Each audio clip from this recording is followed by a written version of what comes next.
The 2021 WSOP has come to a close, and we're coming up on the 1-year mark for the journey. I'm going to recap everything and talk to you about what's up next.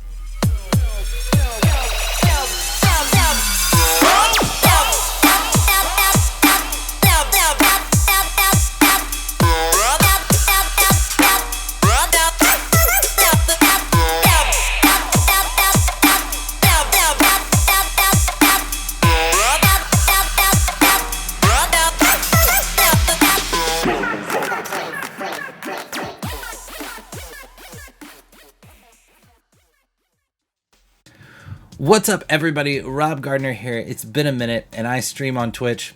Well, we'll talk about that in a little bit.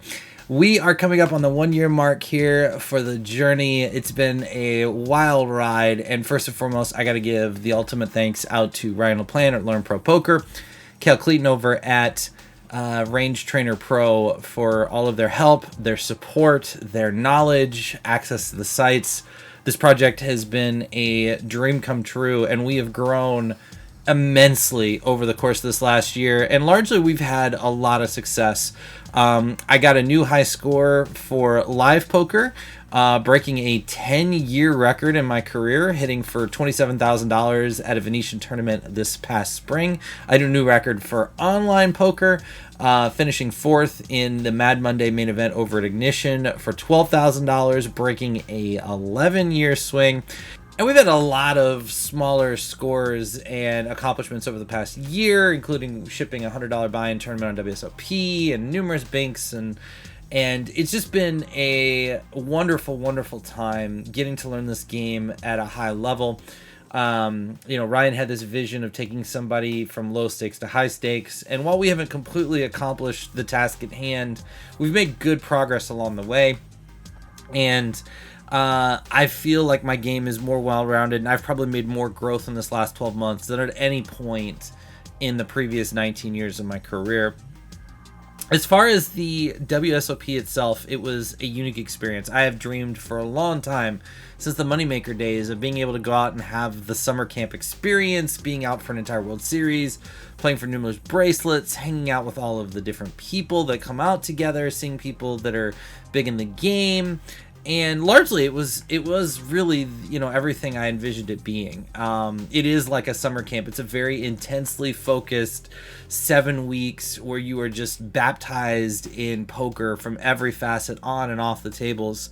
You really do get this kind of small bubble where you see people that have been in the game for years. You see people whose games you madly respect.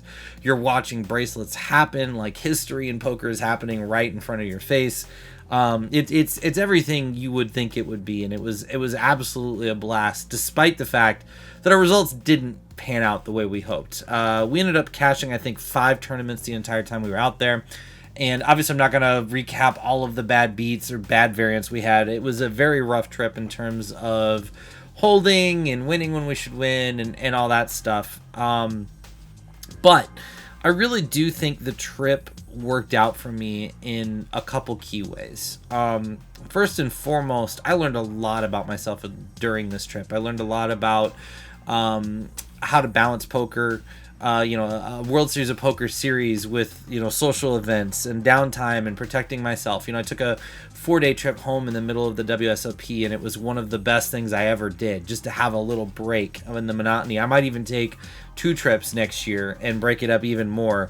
I learned about my passions and where I focused. I'll talk a little bit more later about content side, but I just really found throughout this trip myself gravitating to the poker side more and more and more. This is really where I wanted my focus to be, to the point where even towards the end of the trip, I kind of started tailing off on social things, which worked out in my favor because COVID broke out, and I think I missed out on some of the social events that might have had me more exposed to COVID as things kind of broke out after the main event, which is a whole another mess we won't break into. But it became clear to me, as I got into this, where the boundaries were as far as what I needed to do to really be hyper focused and to play my best game. And so that all was really great. I feel really prepared going into next year. Knowing what I know now, I'm going to be even more prepared heading in. But also because things didn't go quite how I hoped. I mean, we had a 19th place finish, an 18th place finish. We had a couple deep runs, but largely we bubbled 7 tournaments over the course of that. So easily could have had closer to 12 cashes had those bubbles come through. Even though the results weren't where I wanted, I came home very, very hungry to get better at this game. And as I met people and networked and interacted and listened to stories about people who were crushing the series, and bear in mind, crushing a series takes skill and good variance. Like, just because you're good at the game doesn't mean that you're going to have a good series all the time. But the people that were having these good series, it was just this theme again and again and again. Well, how did they get to where they were? Well, they just spent tons of hours in solvers. They spent tons of hours studying theory. And so coming home, I now find myself in a place where I'm just like, I'm very, very, very hungry to take my game to the next level. I'm very, very hungry to put in the work.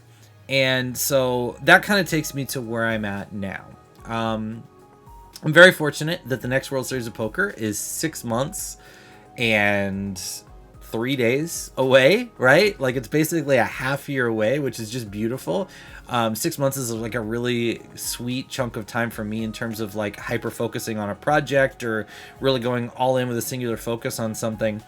And so I see myself taking this next 6 months and really, really, really delving into the theory side. Ryan has done a phenomenal job over this last year, teaching me the foundations for exploits, teaching me the application for exploits. And I wouldn't say I'm perfect at exploits or I've mastered them by any stretch of the imagination. I think it's something we always will continue to grow and evolve in. I don't think we ever master it. But I feel like my foundation is strong enough now compared to maybe where I was like last March when I tried to get into theory and it wasn't strong enough and learning theory started to mess with my exploit game. I feel like my foundation is strong enough now where I can maintain what I've learned in exploits and learn theory and actually bring the two together and get better at both.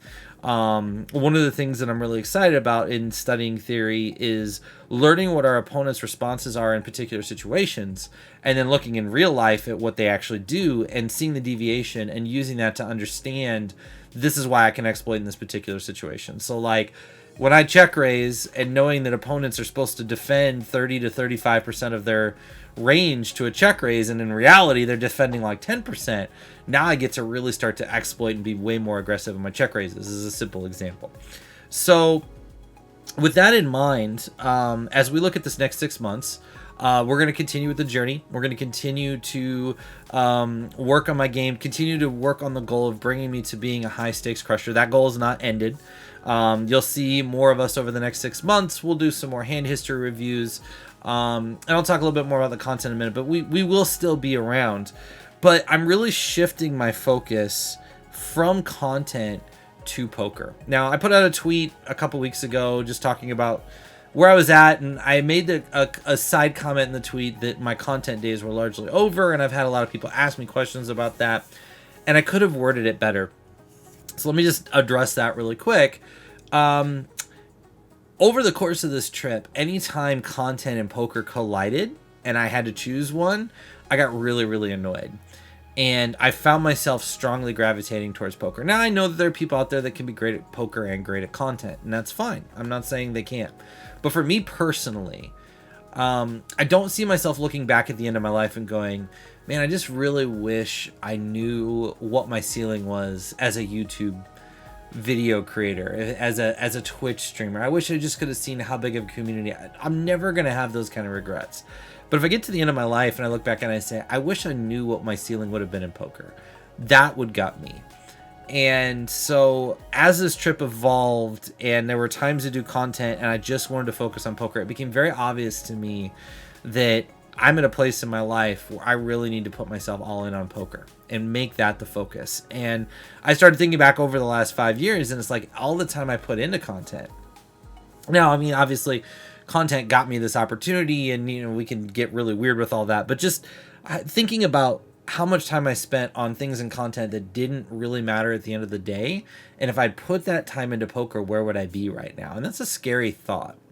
And so as I head out over this next 6 months, I'm not saying I won't make content. I'm making this video right now. We'll do videos over the next 6 months talking about my progress, the struggles, the ups and downs. And I am going to stream some poker because it is valuable for me to actually explain my thought process out loud. It helps me get better at explaining my thought process and not autopiloting in situations. And so I think I actually see a lot of value to that. So there will be times I stream poker. There will be times I'll be on YouTube. There'll be times I'll do LPP sessions. All of those things will continue to some extent. However, I'm not making it my goal to make great content. My goal is to document this journey and the evolution that takes place in me over this next 6 months. So I'm not going to spend as much time producing. I'm not going to be putting fancy effects together. This video is really simple and basically done because I want to take all of that extra time for the bells and whistles and fancy stuff, and I want to put it into studying my game. I've actually got a really sick schedule set up for this next 6 months where I'm going to grind 3 days a week. I'm going to grind Sundays, Tuesdays, and Fridays. And then Mondays, Thursdays, and Saturday mornings, I'm dedicating to studying, with me taking all of Wednesdays off, all of Saturdays off. And I'm not even going to follow that religiously. There may be some weeks where there's a series and we grind a little bit more. There may be some weeks where I'm not feeling the grinding and I study a bit more. There may be some weeks where I'm a little tired and I take some extra time off. I have flexibility with that. But the goal is to really focus on the study side. And as I dig into the studying, I'm going to be splitting my time between really deeply analyzing hand history reviews and breaking down hands at the equity level, the theory level. We're talking about the type of hand history reviews where I may spend 20, 30, 40 minutes on a single hand and really digging deep into it because I really want to situationally understand where my thought process is deviating incorrectly from theory, and I want to learn these spots. And I think the more repetition I get in that, the better I'm going to get at that. And then the other part of the time that I spend studying is going to be more of an abstract study where I'm going to get out of the hand histories and I'm going to pull up RangeTrainerPro, and we're going to look at kind of like I'll pick up a particular flop, like a high paired board flop, king 8, right? A very static board. And we're going to look at what is theory doing from early position, middle position, late position. What's it doing in position? What's it doing out of position? How are the trends shaping up? What happens when we're at 100 big blinds, 80, 60, 40, 20?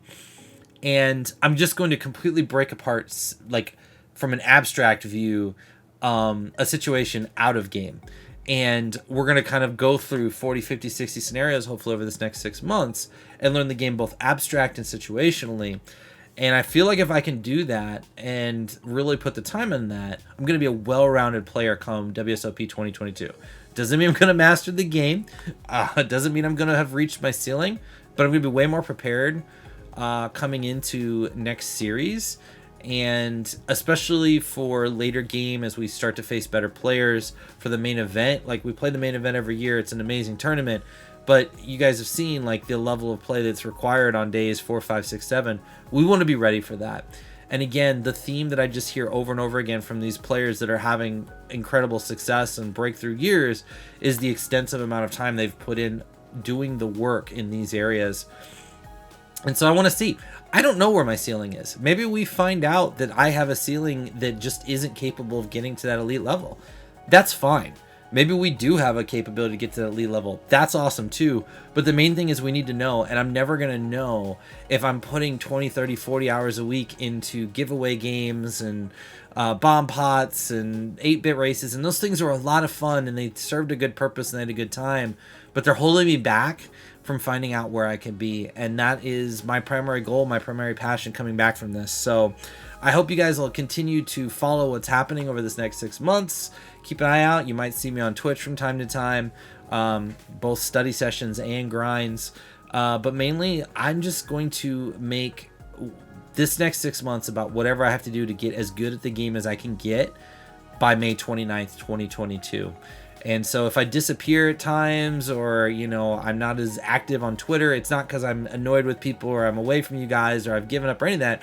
It's just I'm hyper-focused. I'm in the lab and we're ramping up. Season 2 is going to be even bigger than Season 1 in terms of our growth and seeing what potential we have. So again, thanks everybody who has been a part of this, who's brought your support, you guys' words. So many people reached out over the course of the World Series and were encouraging.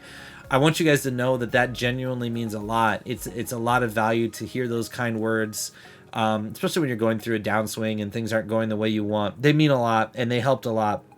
And I hope that this next 6 months will serve as encouragement to you to push yourselves to the next level, to chase your dreams, to not give up, and to just give everything you have and find out where your ceiling is. At the end of the day, I wish we all could have the same ceiling. It's just not the case. I mean, there are people out there that are just almost existential with the way they play their game, and none of us are probably going to get to their level. But that doesn't mean we can't improve drastically over where we are now. And you don't have to have a high-stakes crusher ceiling to have fun in this game, make decent money at this game, and follow your passions in this game. So let's all make 2022 about chasing those dreams and chasing that passion and putting 110% into being the best player we can be. And may 2022 be an amazing year for all of us. We'll see you soon.